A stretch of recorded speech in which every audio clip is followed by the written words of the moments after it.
குறைந்த வீட்டு முனைகளே உள்ளன. நம்ம சேரன் நகர் லட்சுமி கார்டன், மாதப்பூர், திருப்பூர் மாவட்டம், பல்லடம்.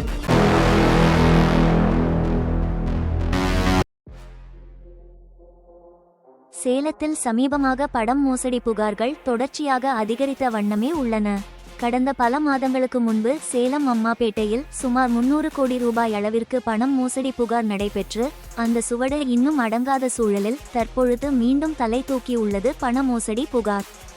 சேலத்தில் வசதி படைத்த இஸ்லாமிய குடும்பத்தை மட்டுமே குறிவைத்து சுமார் 3 கோடி ரூபாய் அளவிற்கு பணம் மோசடி செய்து தலைமறைவாக உள்ள அதே சமுதாயத்தை சேர்ந்த இஸ்லாமிய பிரமுகர்கள். மிகுந்த பரபரப்பு ஏற்படுத்தியுள்ள இந்த சம்பவம் தொடர்பாக பாதிக்கப்பட்டவர்கள் சேலம் மாநகர காவல் ஆணையரிடம் இன்று புகார் மனு ஒன்றினை அளித்தனர். சேலம் கோரிமேடு பொன்னகர் பகுதியில ஜாமியா இஸ்லாமிய மகளிர் கல்லூரி என்ற பெயரில முகமது இம்தியாஸ் ஹனீமி என்பவரும், உளுந்தூர்பேட்டை மாவட்டத்தை சேர்ந்த கப்பல் பாய் என்கின்ற ஜஹாங்கீர், அதே போல கரூர் பள்ளப்பட்டியை சேர்ந்த யாசர், இவர்களுடைய மனைவிமார்கள், இவங்க எல்லாருமே ஒண்ணு சேர்ந்து கோரிமேட் பொன்னகர்ல இஸ்லாமிய மகளிர் கல்லூரி நடத்திட்டு இருக்கிறாங்க. அந்த கல்லூரியில பயின்ற மாணவிகள், அவங்க இடத்துல நாங்க இலவசமாக தான் உங்களுக்கு எல்லாம் கல்வியை கொடுத்துட்டு இருக்கிறோம். அதே நேரத்துல நாங்க பிசினஸ் பண்ணிட்டு இருக்கிறோம். எந்த மாதிரியான பிசினஸ் அப்படின்னு சொன்னா, கப்பல் பழைய கப்பல்களை எல்லாம் வாங்கி அதை உடைச்சி அதில் வரக்கூடிய லாபத்தை நாங்கள் நிறைய பேருக்கு செஞ்சுட்டு இருக்கிறோம். நீங்க இங்க முதலீடு செஞ்சீங்கன்னு சொன்னா, எங்களுடைய பிசினஸ்ல 1 லட்ச ரூபாய் முதலீடு செஞ்சீங்கன்னு சொன்னா உங்களுக்கு 90 நாட்கள்ல நாங்க இரட்டிப்பாக கொடுப்போம்னு சொல்லி ஆசை வார்த்தைகளை சொல்லியிருக்கிறாங்க. இதை நம்பிய சேலத்துல உள்ள பெருவாரியான மக்கள் என்ன பண்றாங்கன்னா, அவங்க கிட்ட இருக்கக்கூடிய நகைகளை வித்து, சொத்துக்களை வித்து, திருமணத்துக்காக வச்சு இருக்கக்கூடிய செலவுக்கான பணத்தை வித்து அவங்க கிட்ட போய் 5 லட்சம், 10 லட்சம், 20 லட்சம்னு சொல்லி கொடுத்துருக்காங்க. அவங்க இரட்டிப்பாக கொடுத்தாங்கன்னு சொன்னா தன்னுடைய மகளுடைய திருமணத்தை நல்லபடியா செய்யலான்ற நம்பிக்கையில இந்த மாதிரியான நபர்களிடத்துல பணத்தை கொண்டு போய் முதலீடு கூட்டது, இது நாள் வர பணத்தை தராம ஏமாத்திருக்கிறாங்க.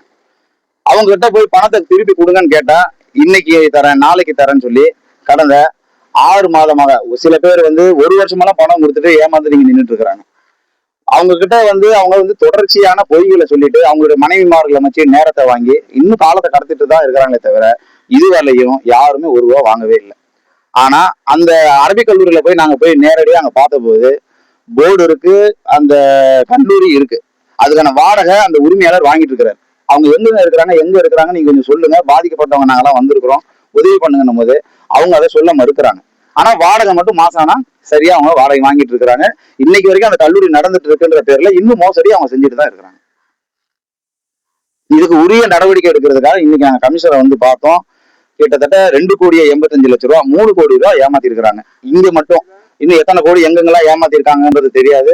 இது மக்களுக்கு தெரியணும். இது போல இனிமேல் வரும் காலங்களை யாரும் ஏமாந்துடக்கூடாது. இது போல நபர்கள் சமுதாயத்துக்கு ஒரு மிகப்பெரிய நமக்கு பின்னடைவு தான். இந்த சமுதாயத்தினுடைய அடையாளங்களை வச்சு இன்னைக்கு ஏமாத்திட்டு இருக்கிறாங்க. அது ஒரு 4 ஆண்டு காலமா நடந்துட்டு இருக்கு. நாங்க இப்ப கொடுத்த வரைக்கும் யாருக்கும் இன்னும் அவங்க அமௌண்ட் எதுவுமே செட்டில் பண்ணவே இல்லை. 1 ரூபா கூட தரல. எல்லாமே அந்த பெண் பிள்ளைங்க அங்க படிச்சுட்டு இருக்கிறாங்க. அந்த நம்பிக்கையில கொடுத்தது. சரி, ஒரு ஆசிரியர் தானே, ஒரு கல்லூரியோட முதல்வர், செயலாளர், பொருளாளர்னு சொல்றாங்க, எப்படியும் கொடுத்துருவாங்கன்ற அந்த நம்பிக்கையில பண்ணது இது வரைக்கும் எதுவும் ஆகல. நாங்க கொடுத்துருக்கிற கம்ப்ளைண்ட் மட்டும் 2,85,00,000. என் பேர் இம்தியாஸ் வழக்கறிஞர். இது எல்லாமே மக்கள் அந்த பாதிக்கப்பட்டவங்க சொன்னதை நான் உங்க இடத்துல சொல்லியிருக்கிறேன். எங்க பிள்ளைங்க அங்க படிச்சதுனால அந்த நம்பிக்கையில பணம் கொடுத்தோம்.